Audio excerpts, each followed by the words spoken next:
জাতীয় নাগরিক পার্টি এনসিপির মুখ্য সংগঠক হাসনাত আব্দুল্লাহর উপর হামলার ঘটনায় প্রতিবাদ মুখর এনসিপি। রাজধানীতে বিক্ষোভ মিছিল ও ২৪ ঘণ্টার মধ্যে হামলাকারীদের গ্রেফতারের দাবি জানিয়েছেন নেতাকর্মীরা। মাহতাব মিনহাজের প্রতিবেদন।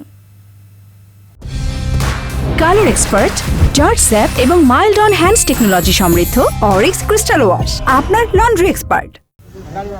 গাজীপুরের বাংলাদেশ কৃষি বিশ্ববিদ্যালয়ে এক অনুষ্ঠান শেষে ফেরার পথে রোববার সন্ধ্যায় চান্দনা চৌরাস্তায় এনসিপির মুখ্য সংগঠক হাসনাত আব্দুল্লাহর গাড়িতে হামলা করে দুর্বৃত্তরা।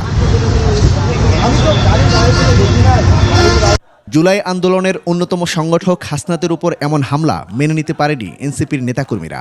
রাতে রাজধানীর বাংলা মোটরে বিক্ষোভ সমাবেশ করে তারা। পরে বের করা হয় বিক্ষোভ মিছিল। মিছিলটি বাংলা মোটর থেকে শাহবাগ ঘুরে আবারও বাংলা মোটর এসে শেষ হয়।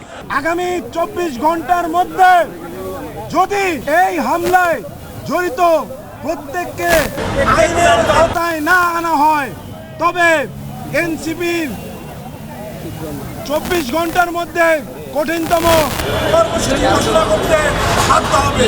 একই দাবিতে বিক্ষোভ মিছিল করেছে ঢাকা বিশ্ববিদ্যালয়ের শিক্ষার্থীরা। রাতে হলপাড়া থেকে মিছিল বের করে রাজু ভাস্কর্য পর্যন্ত আসে তারা। রাজু ভাস্কর্যের সামনে জড়ো হয়ে হামলার তীব্র নিন্দা জানিয়ে ২৪ ঘন্টার মধ্যে দোষীদের গ্রেফতারের দাবি জানানো হয়।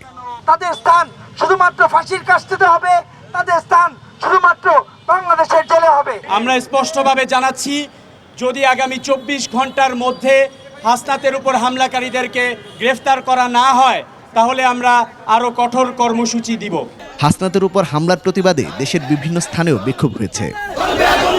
মাহতাব মিনহাজ, ২১ টেলিভিশন, ঢাকা।